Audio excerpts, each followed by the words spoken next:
tahun 2020 berakhir bulan Oktober tahun 2022. Oktober tahun 2025. Jadi moratorium Jadi izin yang habis tidak kita perpanjang. Jadi ini izin habisnya bulan Oktober. Tetapi karena ini peristiwanya terjadi saat ini dan Dinas SDM Provinsi sudah beberapa kali memberikan surat peringatan tentang bahaya pengelolaan tambang ini. Tetapi kan kalau langsung menghentikan kan kita tidak bisa. Nah untuk itu maka tadi malam kami sudah mengeluarkan sanksi administratif dalam bentuk penghentian izin, pencabutan izin dari tambang ini. Ini kan dikelola oleh Koperasi Pondok Pesantren. Koperasi Pondok Pesantrennya bernama Al-Azhariyah. Dan kemudian di samping ini ada dua lagi kan, ada dua tambang yang sama yang dikelola oleh yayasan. Jadi tiga-tiganya sudah kami tutup tadi malam. Pak, ini tapi kan informasi dari warga ternyata nggak cuma terjadi sekali kecelakaannya, tapi beberapa sebelumnya sudah pernah terjadi. Iya, masih bisa dapat izin, Pak? Izinnya kan tahun 2020, saya belum jadi gubernur, Mbak. Artinya dari pihak Pemprov sendiri, apa keterangan yang disampaikan dari pihak Pemprov? Ya, ada sejak ke situ begitu? Bukan, gini, izinnya dikeluarkan tahun 2020. Ketika izin dikeluarkan tahun 2020 kan saya tidak bisa mengomentari. Izin yang 2020 kan saya menjabat 20 Februari tahun 2025 gitu loh. Kalau sejak saya memimpin sangat selektif dan bahkan saya sejak memimpin tidak mengeluarkan lagi izin tambang. Bahkan menutup. Kalau menutup saya banyak. Berarti untuk total berapa? Sudah berapa yang ditutup? Nanti tanya kepala SDM ya. Kalau saya satu-satunya tapi beberapa tambang yang kemarin kan di Kerawang sudah saya tutup. Terus kemudian kemarin di Subang sudah banyak yang saya tutup. Di kemarin juga penambangan emas yang memiliki pengusaha WNA Korea Selatan saya tutup juga. Nah, kemudian juga kita sudah menutup hampir ratusan tambang ilegal. Dan akan kita konsisten terus kita laksanakan penutupan di berbagai tempat dan Pak Kapoldanya relatif tegas. Seminggu yang lalu kita tutup tambang yang ada di Tasik. Dan mungkin dalam waktu dekat kita lagi memproses pidana penambangan di Tasik. Jadi sudah banyak langkah yang kita lakukan dan peristiwa ini peringatannya menurut keterangan Kepala SDM-nya juga baru kan, sudah berapa kali diingatkan oleh Pemprov Jabar. Pak, sedikit Kang, ini kan korban mungkin saja ini kepala keluarga. Ya. Banyak keluarga yang terdampak. Oke. Bagaimana dari Pemprov? Yang pertama bahwa korban ini bukan hanya pegawai. Tetapi ada pedagang asongan kayak barusan punya anak 3. Terus kemudian juga ada mungkin sopir, mungkin kenek. Maka keluarga-keluarga yang ditinggalkan karena peristiwa musibah ini kami menanggung biaya hidup untuk anak-anaknya. Kemudian juga kami sudah menyiapkan santunan untuk keluarganya.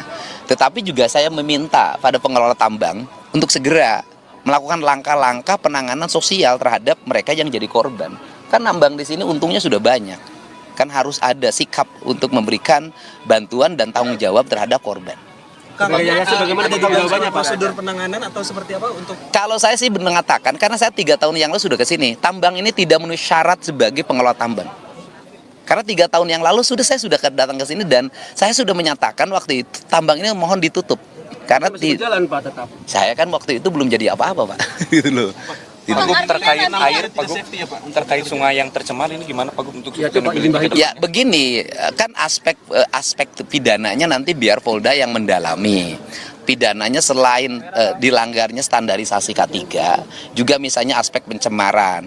Kemudian kan ini Yayasan Kopontren. Benarkah Yayasan Kopontren ini benar-benar digunakan untuk kepentingan pondok pesantren atau tidak?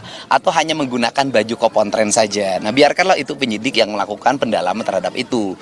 Tugas saya hari ini adalah satu ya, bersama-sama tim Basarnas untuk melakukan pencarian korban sehingga bisa ditemukan lagi. Yang kedua, memberikan tanggungan terhadap keluarga yang ditinggalkan dari sisi aspek sosialnya.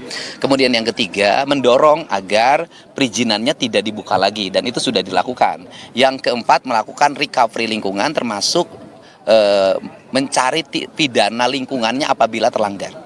Kang, artinya ini setelah adanya kejadian ini seluruh aktivitas tambang di Gunung Kuda akan ditutup? Semuanya sudah di malam sudah ditutup. Berarti permanen atau gimana? Tidak akan saya buka lagi. Berarti permanen? Ya sudah, saya tidak akan saya buka lagi. Pak Gub, untuk terkait pemulihan kondisi sungai yang akhirnya menyebabkan para petani harus... Ya itu akan kita recovery ya, karena kan PR kita terhadap kerusakan lingkungan di Jabar itu banyak ya. Dan tindakan kita ini kan kadang-kadang berhadapan dengan masyarakat itu sendiri yang menginginkan tambang itu ada. Tetapi bagi saya hari ini saya lebih memilih konservasi, pengelolaan lingkungan, penyelamatan lingkungan daripada sekedar ekonomi. Ya. Kerusakan sudah berapa hektar per sini luasan penambangan di 3 yayasan ini? Ini kan yayasannya 30 hektar seluruhnya. 30 hektar. Ya kita setelah ini juga kita akan manggil perhutani ya.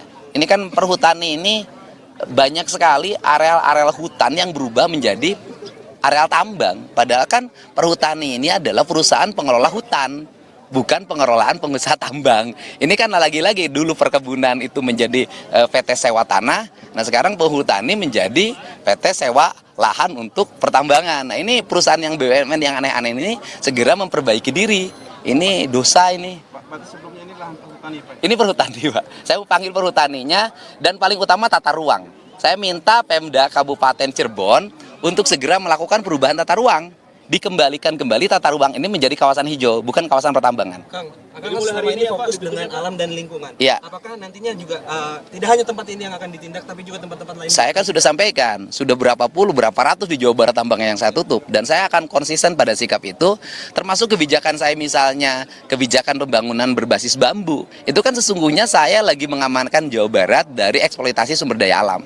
Pak Gub pada tahun 2001 kan Pak Gub pernah mengungkapkan ini cocok untuk jadikan lokasi wisata Pak karena dianggap indah. Iya waktu itu kan karena kan waktu izinnya kan sampai 2025. Dari sisi aspek kewenangan kan saya tidak boleh mutus izin di tengah. Ya, kalau sekarang kan ada musibah, ya izinnya langsung dicabut. Apakah ada rencana untuk pembangunan wisata ke depan? Ya gimana mau jadi wisata? Tempatnya masih harus di recovery. Ini harus recovery total dulu sehingga aman untuk lingkungan. Kalau sudah aman untuk lingkungan baru kita kembangkan wisata. Ya. Siap, makasih Pak Gubernur.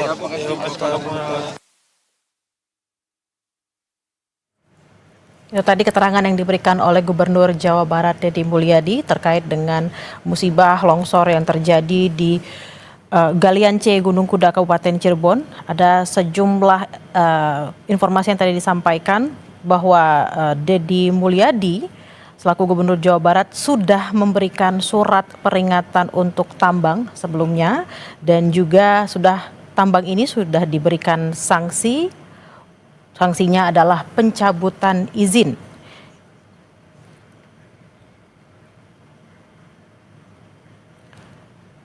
Pencabutan izin sudah dilakukan oleh Gubernur Jawa Barat Deddy Mulyadi dan tadi Gubernur Jawa Barat sempat mengatakan bahwa kira-kira 3 tahun lalu ketika dia belum menjabat sebagai gubernur sudah pernah mengunjungi tambang ini, sudah dilihat secara langsung dan memang dianggap kurang layak saat itu. Namun karena saat itu Deddy Mulyadi belum memiliki kewenangan sebagai gubernur, maka hanya bisa memberikan informasi tersebut.